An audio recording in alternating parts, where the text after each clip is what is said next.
उन 100 कुओं में से पहला कुआं है जिन्हें हम इस वीडियो में बनाने वाले हैं। पानी पानी पानी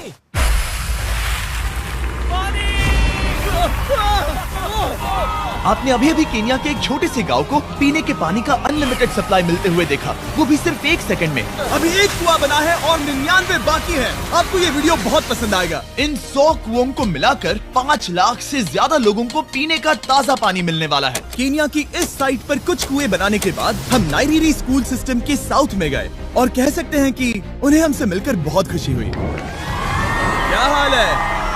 मैंने ऐसा नहीं सोचा था। स्वागत के लिए शुक्रिया। समझ नहीं आता कैसे रिएक्ट करूं। बहुत बहुत शुक्रिया दोस्तों। हमारे आने पर इस गांव ने हमारा जोरों से स्वागत किया और नोलन इसमें थोड़ा खो गया। नोलन जैसा अजीब इंसान मैंने कभी नहीं देखा और ये मेरी गलती नहीं है। और फिर वहाँ का स्कूल देखने के बाद ये रहे हमारे मेहमान। क्या हाल है? दिन अच्छा बीत रहा है ना? सबसे मिलकर अच्छा लगा। सबको गुड डे। एक टीचर ने मुझे दिखाया कि स्टूडेंट्स कहाँ से पानी पीते हैं, जो कि एक बहुत ही अनसेफ नदी से आ रहा था। तो आपके स्टूडेंट्स यहीं से पानी पीते हैं? हाँ ये बुरी बात है। हाँ, स्टूडेंट्स हमेशा डायरिया जैसी बीमारी, टाइफाइड जैसी बीमारी की कंप्लेंट्स करते हैं क्योंकि वो ऐसा पानी पीते हैं। तो हाँ। हम कोशिश करते हैं, पर देख रहे हो ना, अब क्या कहा जाए। पर क्या करे, जिंदगी तो जीनी ही है और पानी तो सबको चाहिए होता है। जाहिर है कि इनकी हालत सच में बहुत खराब है। असुरक्षित पानी पीने से इन बच्चों की जिंदगी बहुत कम होती जा रही है, पर कम से कम इस गांव की मदद करने की हम पूरी कोशिश करने वाले हैं। क्या पता ये मुझे फिट आएगा या नहीं। मेरा सिर बड़ा है। देखते हैं पानी मिलता है या नहीं। ओह, ओह।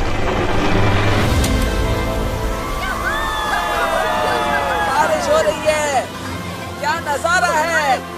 पानी जमीन से बाहर आने के बाद उसे ऐसे बैरल्स में इकट्ठा किया गया और बैरल्स को वाटर टावर्स पर लगाने के बाद आसपास के गांव के लोगों के पास सिर्फ पीने के लिए साफ पानी ही नहीं था, पर एक प्रेशराइज्ड वाटर सोर्स भी था, जिसका मतलब है कि लॉन्ड्री के लिए सुरक्षित पानी भी मिलेगा। और खींचो। मुझे बताओ ये नोलन की मॉम से कितना हैवी है? नोलन की मॉम से दुगना। ओह गॉड। मैं तुम्हें यहाँ से धकेल दूंगा। ठीक है, इसे अब यहाँ रख दो।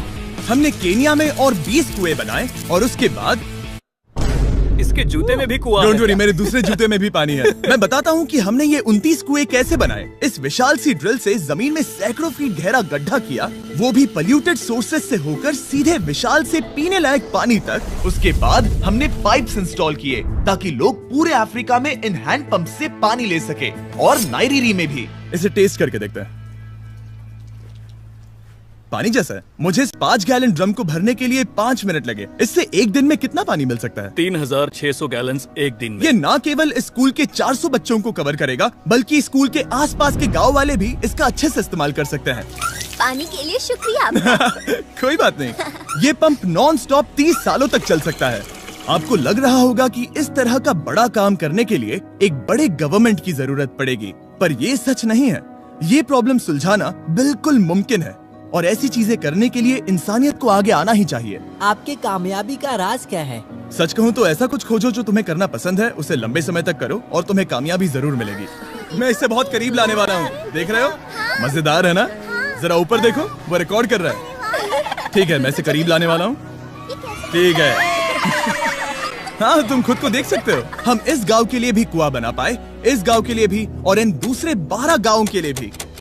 और जब हम ये पंप्स लगा रहे थे, तब हमने यहाँ के एक स्कूल को नए कंप्यूटर से अपग्रेड भी कर दिया। बच्चों को ये कैसा लगा? शुक्रिया, सच में उन्हें ये बहुत पसंद आया। खुशी है कि सब ठीक से हो गया। हमने क्लासरूम्स में नया फर्नीचर भी लगाया, उसके साथ कुछ शेल्व्स नई बुक्स के साथ, और सभी स्टूडेंट्स को एक फुटबॉल भी दिया।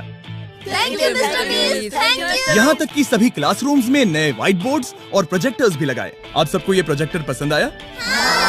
हम चौक का इस्तेमाल कर रहे थे जिससे बहुत डस्ट होता था, लेकिन आज सब कुछ साफ है। हमें इस बात की खुशी है। कोई बात नहीं, इतना तो कर ही सकते हैं। पर जब हम 45वें कुएं की साइट पर गए, तब एहसास हुआ कि वहाँ का हाल और भी बुरा है।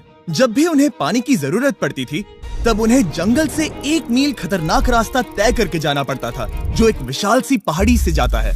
मैं जल्दी उठता हूँ, लगभग सुबह 4 बजे, ताकि मैं स्कूल के लिए पानी ला सकूँ। यहाँ से पानी निकालना सेफ नहीं है। ये जगह बहुत स्लिपरी है, जिससे किसी को चोट लग सकती है। हमने उनके कुएं पर काम करना शुरू किया, तब उन्होंने मुझे दिखाया कि वो पानी कहाँ से निकालते थे। आपको दिन में ऐसे कितने चक्कर लगाने पड़ते हैं? 2 बार। दिन में 2 बार? ओह वाह, तो एक आम स्टूडेंट ऐसा ही कुछ ले जाता है? हाँ। ओह गॉड, अगर 200 स्टूडेंट्स ऐसा रोज करते हैं तो ये कितना मुश्किल होगा? बहुत मुश्किल हो सकता ओह गॉड, ये ढलान तो बहुत बड़ी है। अरे यार, ये ढलान तो रुकने का नाम ही नहीं ले रही। हर रोज मैं सच में दंग रह गया कि ये चढ़ाई कितनी मुश्किल थी। ये सब इतना कुछ करते हैं ताकि वो यहाँ तक पहुँच सके, जहाँ इन्हें साफ पीने का पानी मिल सके। आमतौर पर आप पानी यहीं से लेते हो? हाँ। और पानी भरने के बाद ये जग्स लगभग 18 किलो तक हो जाते हैं, जो इन बच्चों के लिए पहाड़ियों से ले जाने के लिए बहुत मुश्किल है। लेडीज आराम से ये 2 उठा सकती हैं। तो मैं अभी जरूर ले जा पाऊंगा। और एक बार हमने जग्स भर लिए, उसके बाद वक्त था वापस ऊपर जाने का। जल्दी करो, चलते हैं। इससे तो पसीना भी नहीं आ रहा है। मैं ले लूंगा। और अब घंटों तक असुरक्षित पानी को इकट्ठा करने के बजाय उनका नया पंप स्कूल के बस 10 फीट दूर था, तो अब ये यहाँ से पानी ले सकते हैं। बहुत थक गया हूँ। और फिर हम गए हमारे अगले गांव में, जहां हमने बनाया हमारा 46वां कुआं। पर हमें एक प्रॉब्लम से गुजरना पड़ा। हमने देखा कि ये गांव आधे से बटा हुआ है, वो भी इस खतरनाक सी नदी से। ये अभी इतनी खतरनाक नहीं लगेगी, पर जब बारिश का मौसम आता है, पानी ऊपर तक आकर इस पुल को पूरी तरह से निगल लेता है।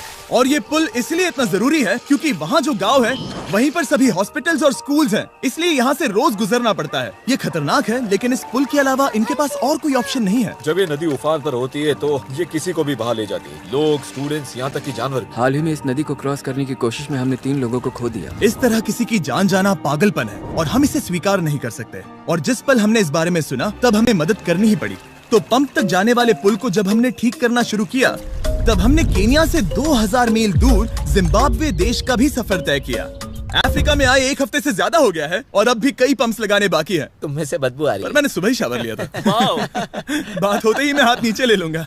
इस काम के लिए मैं तुम दोनों पर भरोसा कर सकता हूँ? हाँ। हमें सबसे पहले एक लोकल हॉस्पिटल की जांच करनी थी, जहाँ साफ पानी की सख्त जरूरत थी।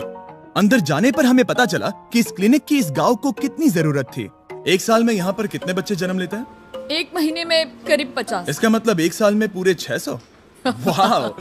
पर दुख की बात यह है कि इन प्रेग्नेंट महिलाओं को सिर्फ पानी लाने के लिए 1 मील तक जाना पड़ता है और इन भारी बकेट्स को लेकर वापस आना पड़ता है। पर अच्छी खबर ये है कि हमने इनकी पैसों से मदद की यहाँ पर एक मॉडर्न पंप लगाने के लिए।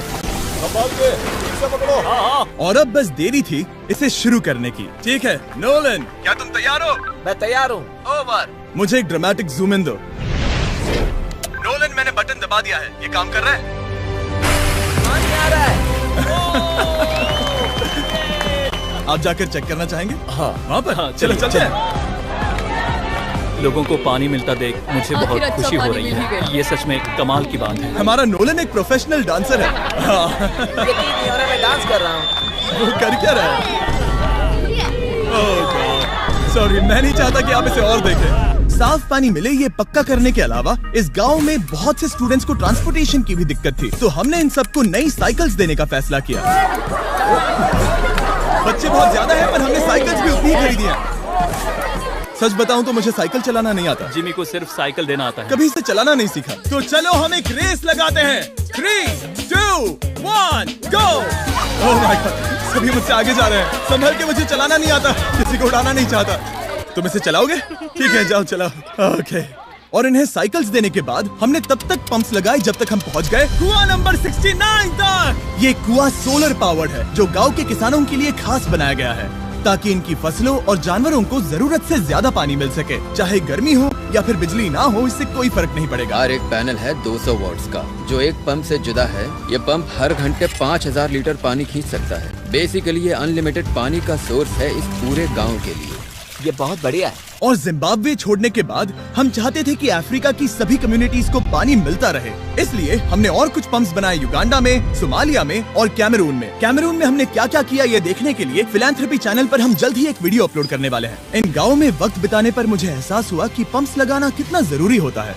कैसे ये खेती को पानी देते हैं, भूखे का पेट भरते हैं, कैसे ये हॉस्पिटल्स को साफ सुथरा रखते हैं और सबसे जरूरी कैसे ये आने वाले पीढ़ी के बच्चों के लिए लंबी और हेल्दी जिंदगी जीने में मदद करते हैं और इससे कम्युनिटीज का भविष्य भी सेफ हम होता है। बहुत समय से इंतजार कर रहे हैं साफ पानी के लिए। Water is life. और कुछ लोकल लोगों की मदद से हमने आखिरकार ये पुल पूरा कर ही लिया, जिसे ये कम्युनिटी अगले 100 सालों तक इस्तेमाल कर सकती है। कई जिंदगियां बचेगी, परिवार एक साथ आएंगे, परेशानियां चली जाएंगी। इस वीडियो में हमने जो 100 पंप्स लगाए हैं वो कई जिंदगियां बदल देंगी, पर ये काफी नहीं है। इसीलिए मैं चाहता हूं कि आप जाने से पहले beachphilanthropy.org/wells पर जाएं और मुमकिन हो तो पैसे डोनेट करें। मैं सच कह रहा हूं, हमें इस वीडियो से एक पैसे का भी फायदा नहीं हो रहा है। इस वीडियो से जितने भी पैसे आएंगे वो 100% इन पंप्स को बनाने में खर्च होंगे, वो भी पूरी दुनिया में। पता है ये अजीब है कि एक यूट्यूबर को ये सब करना पड़ रहा है, पर किसी को तो करना ही होगा। अगर कोई नहीं करेगा तो हम ये करेंगे ही। आप देख सकते हैं इस काम से कई कम्युनिटीज की जिंदगियां बदल रही हैं।